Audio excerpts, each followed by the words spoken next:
Maka betapa banyak orang-orang alim yang baik di dunia ini. Betapa banyak orang-orang alim yang baik di Indonesia ini. Tapi yang dimusuhi hanya satu, Habib Rizik saja.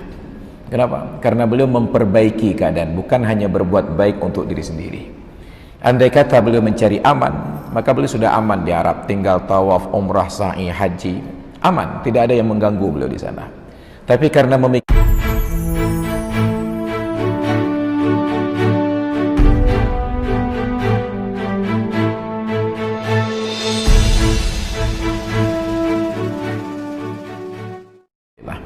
maka ini penyebab ciri-ciri akhir zaman yang kata Rasulullah ketika ditanya oleh Ummul Mukminin Aisyah, sayakunu fi akhir zaman al-qasafu wal-qadhafu warajmu, akan ada nanti di akhir zaman ini lemparan batu, ditelan oleh bumi dan lain sebagainya.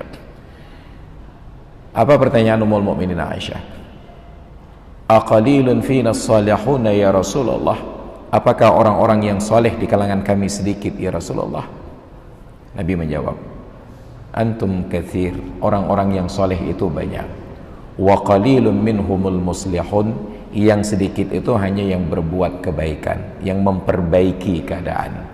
Maka tidak pernah ada umat manusia, bangsa manapun yang benci kepada orang yang berbuat baik. Sepanjang zaman, dari Nabi Adam sampai hari kiamat, tidak ada yang benci kepada orang yang berbuat baik. Hanya mereka benci kepada orang yang memperbaiki keadaan.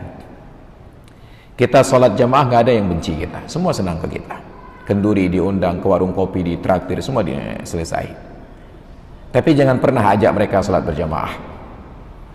Cobalah kawan-kawan yang setiap hari traktir kita untuk minum makan tersebut karena kita sholat berjamaah, coba ajak mereka sholat berjamaah. Hanya 3 kali kita sempat ditraktir lagi, setelah itu mereka menghindar. Hei dadu yang kaai bakat mayang. Itu baru mengajak berjamaah. Belum lagi kalau kita menasihati mereka buang-buang waktu di warung kopi. Duduk di warung kopi ditraktir. Hei rampakan handuk kedai kopi. Dekat dina mulang kena bawa buku kajian baca. Itu menjadi pertemuan terakhir dengannya. Ke depan nggak pernah terlihat lagi.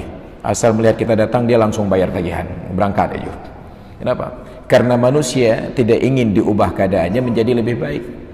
Maka betapa banyak orang-orang alim yang baik di dunia ini. Betapa banyak orang-orang alim yang baik di Indonesia ini. Tapi yang dimusuhi hanya satu, Habib Rizik saja. Kenapa? Karena beliau memperbaiki keadaan, bukan hanya berbuat baik untuk diri sendiri.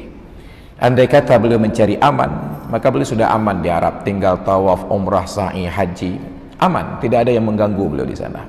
Tapi karena memikirkan tanggung jawab di negeri tempat kelahiran beliau, kemungkaran dan mafasid tersebut merajalela, beliau pertaruhkan semua risiko tersebut. Jangankan beliau, kita pun membayangkan bahwa beliau pulang kemari tidak akan aman. Tapi risiko tidak aman itu beliau jalani. Kenapa? Karena tanggung jawab amar ma'ruf nahi mungkar, maka beliau pulang. Dan ternyata terbukti bahwa itu dipersoalkan dengan berbagai dalih. Yang penting beliau harus bisa ditangkap. Maka kalau ingin hidup aman, jadilah orang baik. Tapi bila anda ingin memperbaiki keadaan, maka siap-siaplah untuk menanggung risiko. Dan itu yang disampaikan oleh Luqman Al-Hakim kepada putranya, wa'mur bil ma'rufi, amar ma'ruf, belum ada masalah. Wanha 'anil munkari, dan cegahlah dari perbuatan mungkar, barulah ada masalah. Wasbir 'ala ma asabak, dan bersabarlah atas derita apapun yang akan menimpamu. Baru derita itu datang ketika kita nahi mungkar. Amar ma'ruf, tidak ada masalah. Maka kawan-kawan dari jamaah tabligh, mereka amar ma'ruf, kemana-mana mengajak orang sholat berjamaah, kemana-mana mengajak orang pengajian, kemana-mana mengajak orang berzikir, kemana-mana mengajak orang untuk dekat dengan para ulama dan majelis ilmu. Mereka amar ma'ruf. Maka kawan-kawan jamaah tabligh ini kemanapun, mereka aman-aman saja, karena mereka hanya amar ma'ruf. Tapi begitu ada yang nahi mungkar, maka mereka akan hadapi tantangan-tantangan ini di medan dakwah. Nahi mungkar itu yang menyebabkan masalah. Sedangkan kita, jangankan nahi mungkar, amar ma'ruf saja belum mampu. Maka betapa lemah keimanan kita. Saat azan berkumandang, hanya keluar diam-diam sendiri menuju masjid, bahkan lupa mengajak orang yang kita bayar minumannya dan makanannya untuk salat berjamaah.